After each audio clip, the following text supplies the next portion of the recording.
Maximum বাচ্চার ক্ষেত্রে এডিএইচডির মতো প্রবলেম দেখা দিচ্ছে।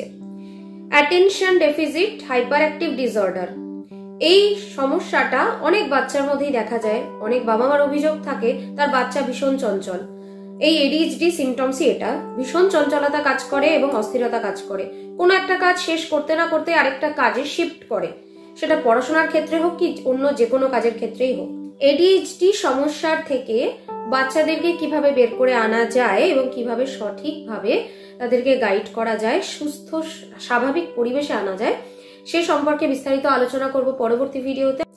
ভিডিওটি ভালো লেগে থাকলে লাইক, কমেন্ট এবং শেয়ার করবেন। দেখা হচ্ছে পরবর্তী ভিডিওতে। পরবর্তী ভিডিওগুলি দেখার জন্য আমাদের ইউটিউব চ্যানেলটিকে সাবস্ক্রাইব করুন এবং পাশে থাকা বেল আইকনটিকে প্রেস করুন যাতে সবার প্রথমে ভিডিওটি আপনার কাছে পৌঁছয়, এবং আমাদের ফেসবুক পেজটিকে লাইক এবং ফলো করতে ভুলবেন না। সকলকে অনেক অনেক ধন্যবাদ।